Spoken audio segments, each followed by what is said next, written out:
Duha pressed his small hands against the observation window of Harmony Station, his dark eyes wide with wonder.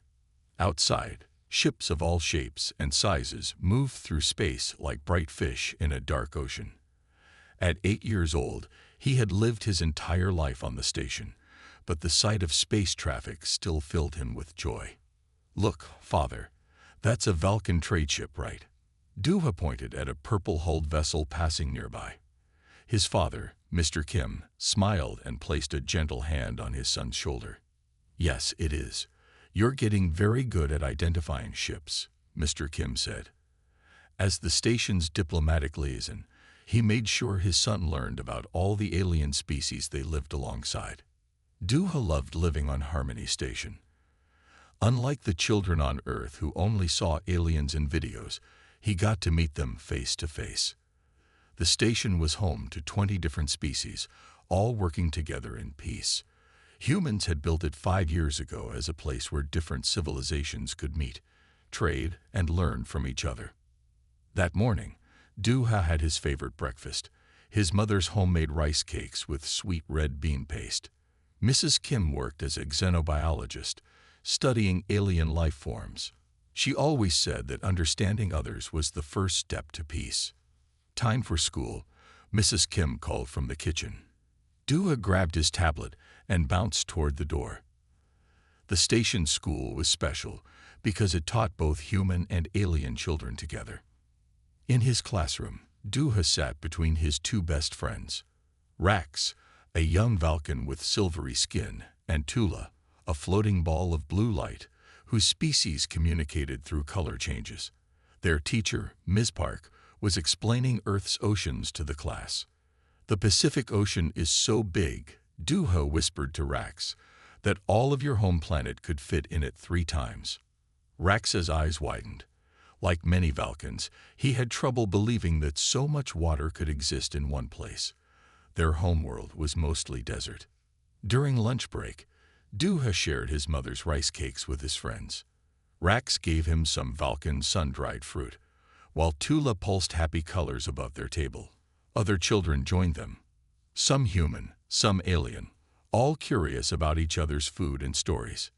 Later that day, Duha helped his father prepare for the upcoming Unity Festival. The station held this celebration every year to show how different species could live together in peace. Each family would share their culture's food, music, and stories. "Father, can I perform the traditional drum dance at the festival?" Duha asked, practicing the moves he had learned from watching videos from Earth. "Of course," Mr. Kim said proudly.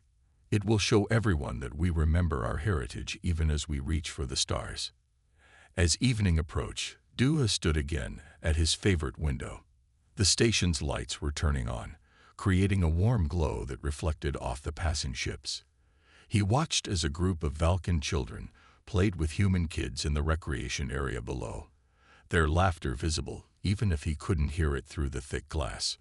One day, he said to himself, "I'll be a diplomat like Father. I'll help everyone understand each other better." What Duha didn't know was that his simple dream of peace would soon spark the biggest war humanity had ever fought. But for now, he was just a happy child, watching the stars with hope in his heart, surrounded by the many species he called friends. The Unity Festival filled Harmony Station with colors, music, and the smell of foods from 20 different worlds. Duha wore his traditional Korean hanbok, the blue and white cloth shimmering under the station's lights. He had just finished performing his drum dance, and the crowd, human and alien alike, had clapped with joy. "You did so well," Mrs. Kim said, hugging her son. Mr. Kim recorded everything on his tablet, proud tears in his eyes. Around them, the station's main hall buzzed with activity. Vulcan music played while human children tried alien dances. The air felt thick with happiness and peace, but not everyone watching smiled. High above the celebration, in the station's upper levels, a group of Vulcan extremists moved silently through the maintenance tunnels. They hated how their people mixed with lesser species like humans. Their leader, Captain Vex, had planned this day for months. "The humans are weak," he had told his followers. They waste time with parties while real warriors prepare for war. Duha didn't know about any of this. He was too busy showing Rax and Tula how to play with his spinning top, a toy his grandmother had sent from Earth. The three friends laughed as the top danced across the floor. Then the lights went out. At first, people thought it was part of the show. But then the emergency alarms started screaming. Red warning lights painted everything in blood-colored shadows. All citizens, please move to emergency shelters. The station's AI announced. This is not a drill. Mr. Kim grabbed Duha's hand. We need to go, he said firmly. But Duha pulled back. Father, Rax is scared. Look. Duha pointed at his Valkan friend, who stood frozen with fear. Tula flickered rapidly between red and black colors of terror. The first explosion rocked the station before Mr. Kim could answer. People started running. Through the chaos, Duha saw other explosions flowering like deadly stars against the station's walls. I'll help them, Duha shouted. Before his parents could stop him, he broke free and ran to his friends. The station's security cameras recorded everything that happened next. Duha reached Rax and Tula. He took Rax's hand and encouraged Tula to follow. They were almost to the shelter entrance when Captain Vex and his soldiers appeared. Look at this, Vex sneered. A human child helping our young. How disgusting. Duha stood in front of his friends. Even though he was scared, he spoke bravely. We're all friends here. Please stop hurting the station. The security feeds caught every moment. Duha's brave stance, Vex's cruel laugh, the flash of the weapon. They recorded how Duha pushed his friends into the shelter just as the blast hit him. They caught his final smile, knowing his friends were safe. The footage spread across human space at light speed. Every colony, every ship, every human alive saw what happened. They watched a child's courage, and they saw his death. In orbit around Mars, Admiral J1 watched the video of her nephew's last moments. Her hands gripped her command chair so hard the metal creaked. Around her, the bridge crew of Earth's most powerful warship wept silently. The Valkans had made a terrible mistake. They thought humanity's love of peace made them weak. They didn't understand that humans had stayed peaceful by choice, not by necessity.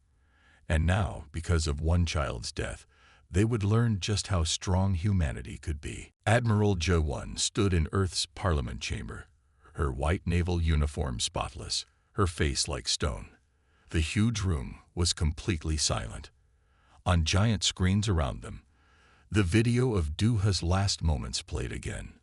My nephew died protecting his friends, she said, her voice steady despite her pain. He showed the best of humanity. Now we must show our strength. The Parliament building in New Geneva was packed.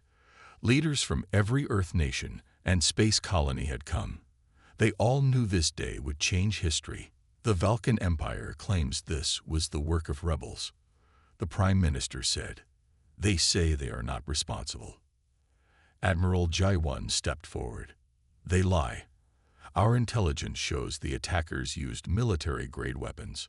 Only Valkan military officers have access to such weapons. In space, things were already moving. Earth had hidden its true power for years. Now ships emerged from secret bases on Mars, Jupiter's moons, and deep space stations. Vessels that no one outside Earth's military knew existed. The Admiral's flagship, Thunderchild, was the biggest warship ever built by humans, but it had never been seen by alien eyes. Earth had kept its best ships hidden, showing only older models to other species. "The 7th Fleet is ready," reported Captain Lee from Mars base. "The 3rd and 4th Fleets have left Jupiter. The 1st Fleet is moving from Saturn." On her command tablet, J1 watched as hundreds of ships took position. Each one carried weapons that would shock the Valkans.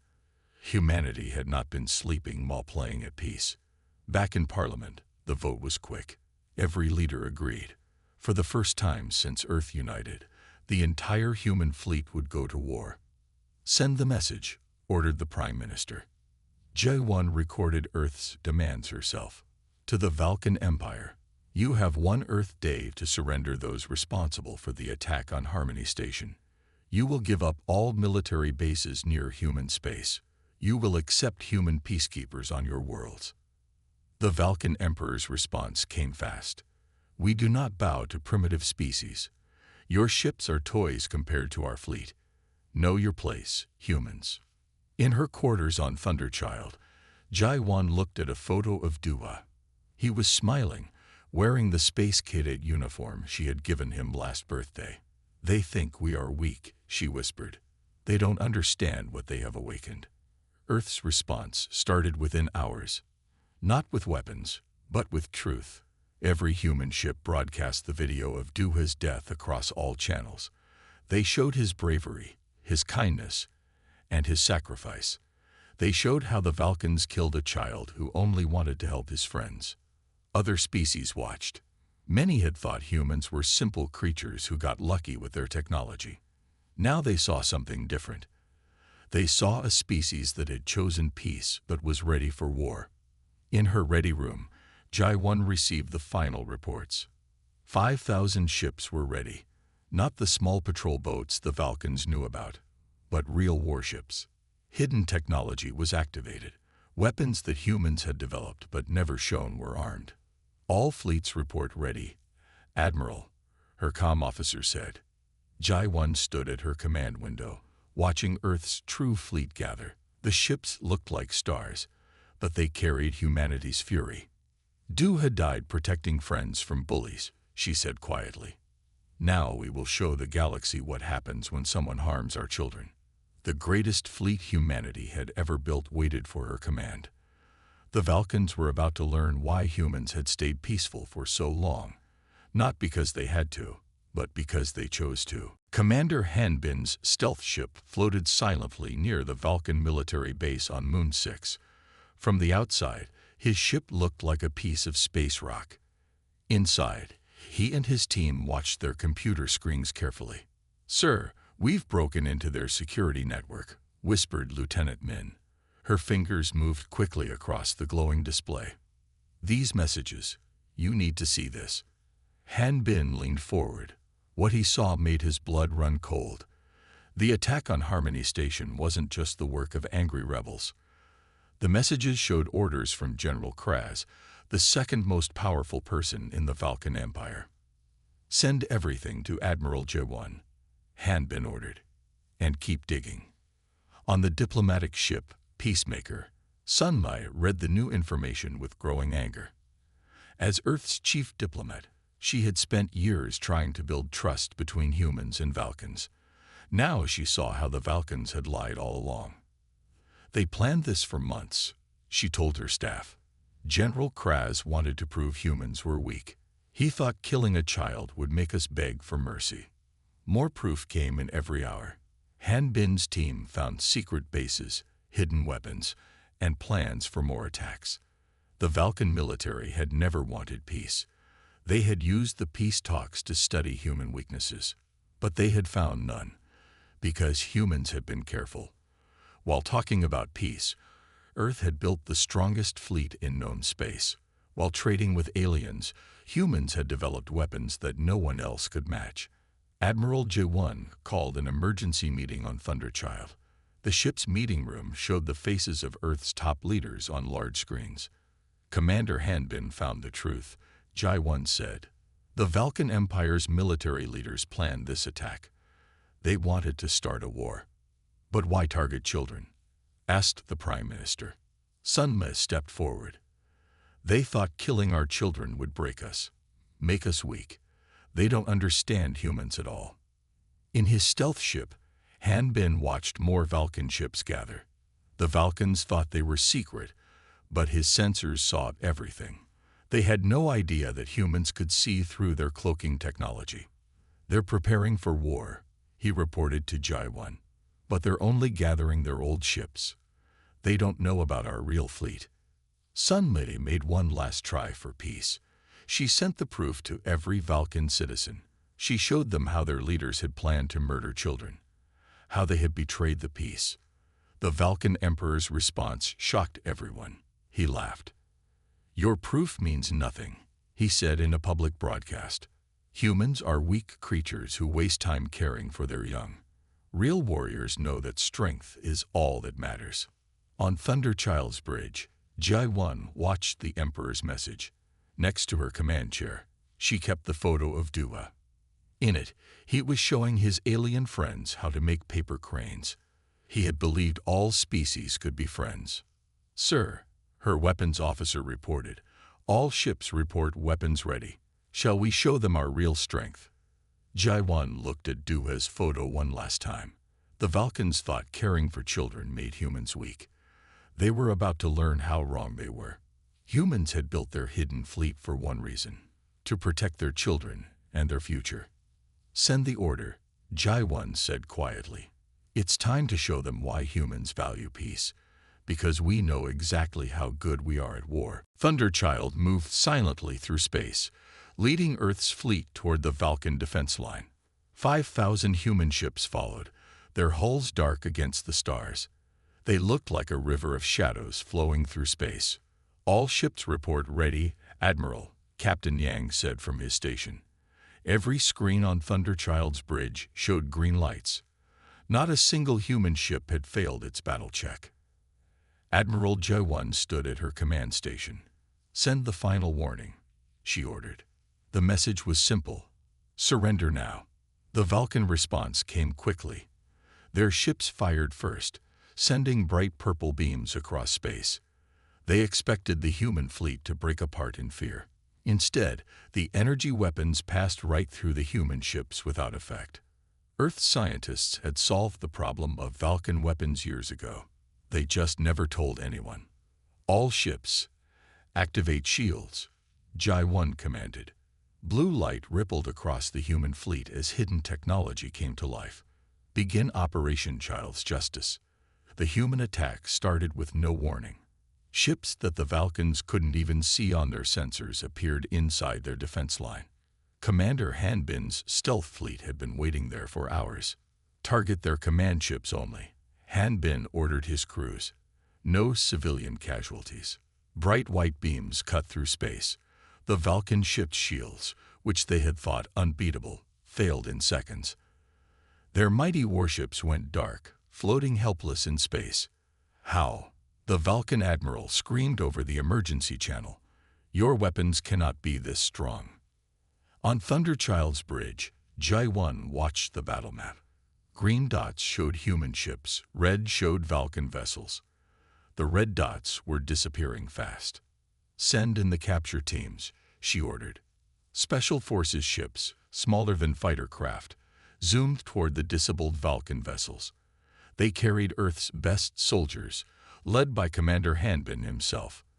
Their job was to arrest the Vulcan leaders who had planned the attack on Harmony Station. The Vulcan soldiers fought back, but they had never seen fighting like this.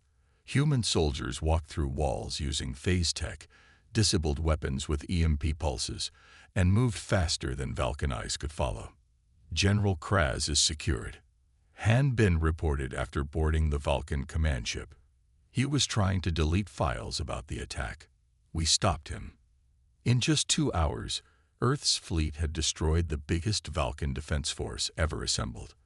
They had done it without losing a single human ship. More importantly, they had done it without killing anyone. "Send the next message," Jai-1 ordered. All across Vulcan space, screens lit up with images from the battle. They showed how easily human ships had defeated the Vulcan fleet. They showed soldiers capturing the leaders who had ordered children killed. "Your military lied to you," the message said. "They told you humans were weak. Now you see the truth. We chose peace because we were strong enough to wait. But you killed a child who only wanted to help his friends. Now you see what that choice has cost you." On the bridge of his captured ship, General Kraz watched in shock as more human ships appeared. They seemed to come from nowhere, like magic. The humans had hidden their real strength all along. "Why?" he asked Hanbin. "Why hide such power?" Hanbin showed him a picture of Dua. "Because we wanted peace. We built this fleet hoping we would never need it. But you killed a child who believed in friendship between our peoples. Now you learn why humans protect their children so fiercely. The first battle was over. Earth's fleet had won without a single death. But the war was just beginning, and humanity had only shown a small part of its true strength. Earth's fleet surrounded the Vulcan homeworld like a wall of steel and starlight. 10,000 ships now, more than twice the number that fought in the first battle. They had come from hidden bases all through human space, each one more powerful than anything the Vulcans had ever seen. Admiral Ji-1 stood on Thunderchild's observation deck, watching the purple and gold planet below.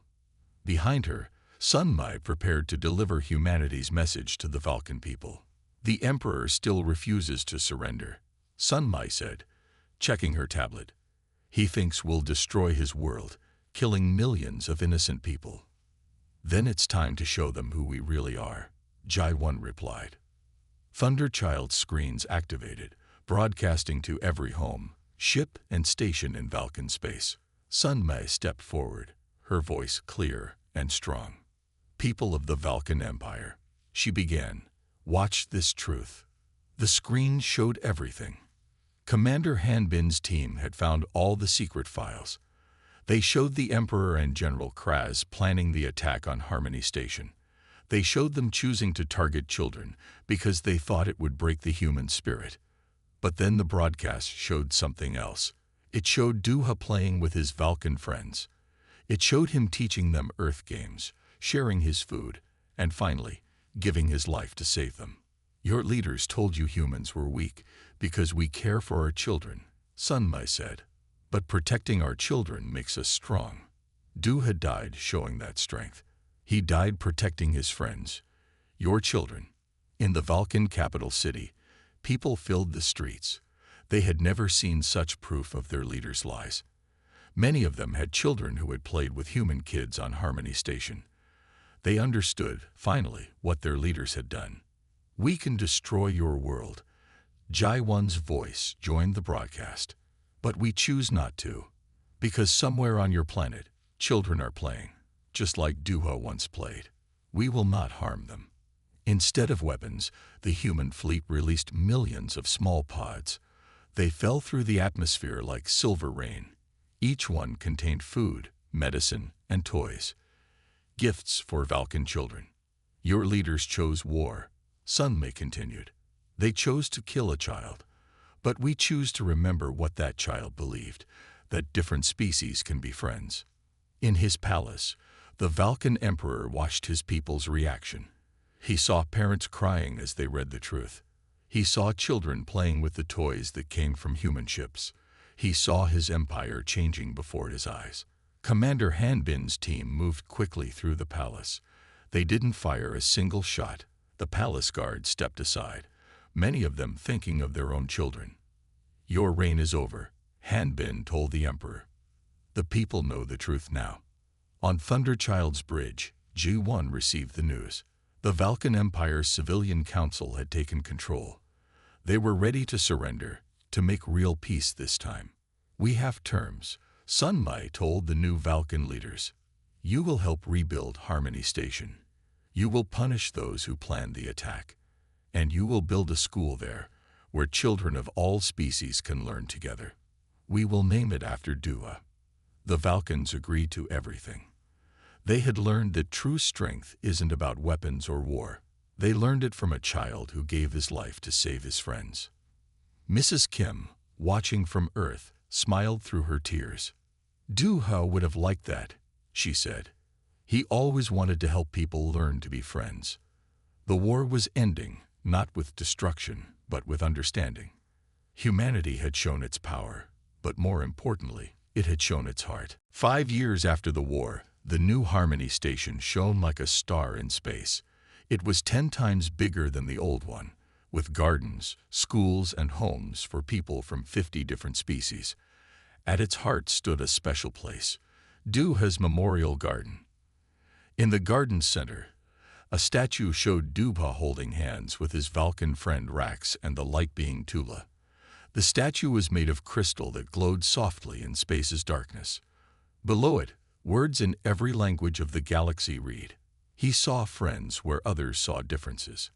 Admiral Ji-1, now retired, walked through the garden with her sister, Duha's mother.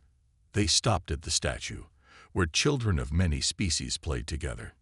"He would have loved this," Mrs. Kim said, watching a young Vulcan girl teach a human boy how to play a game with floating light balls. This is what he always wanted. The Duha School of Interstellar Relations occupied the station's largest dome. Inside, children from across the galaxy learned together. They studied each other's cultures, shared meals, and made friends across species lines. Today was graduation day. Rax, now grown up, stood at the speaker's podium. He had become the first Vulcan teacher at the school. "Duha taught me that bravery isn't about fighting," he told the students. "It's about protecting others, about seeing the good in everyone." Commander Hanbin, still active in Earth's fleet, watched from the audience. His ships now patrolled space not to fight, but to protect the peace. Earth's fleet had become known as the Guardians, keeping all children safe, no matter their species. "The Vulcan Empire has changed," he told Jai-1 after the ceremony. Their new leaders start every meeting by reading Duha's story. They teach their children that strength means protecting others, not hurting them. In orbit around Earth, Thunderchild had become a museum. School groups visited to learn about the war that lasted just 1 week, but changed the galaxy forever. They learned how humanity had hidden its power for years, building ships in secret while working for peace. But the most popular exhibit wasn't about the ships or weapons. It was a simple room showing videos of Duha playing with his friends on the old station. Children watched him share his lunch, teach games, and laugh with aliens who looked nothing like him. "He showed us what humanity really is," Sun Mai told visitors. She had become the head of the Galactic Peace Council. "We're not strong because of our ships. We're strong because we care, because we protect those who need help." Chula, who now glowed with the colors of a teacher, floated by the memorial each day. Through color changes, she told her students how her friend had saved her life, how his sacrifice had taught the galaxy that loving and protecting children wasn't weakness. It was the greatest strength of all. In the years that followed, other species began copying Earth's example. They built schools like Duha's. They made their fleets protect rather than attack. They learned that peace wasn't just nice words. It was a choice you had to be strong enough to make. Mrs. Kim visited the memorial one last time before returning to Earth. A group of children, human, Vulcan, and many other species, were making paper cranes near Duha's statue, just like he used to do. "Look," one child said, holding up a crane. "If we work together, we can make it fly." Mrs. Kim smiled through her tears. Duha's dream had come true, not in the way anyone had expected, but in a way that would last forever. His love had changed the galaxy, one friendship at a time. And in the starlit garden, the statue of 3 friends holding hands glowed brightly, a reminder that the strongest force in the universe wasn't weapons or ships. It was the simple, powerful love of a child who saw everyone as a friend.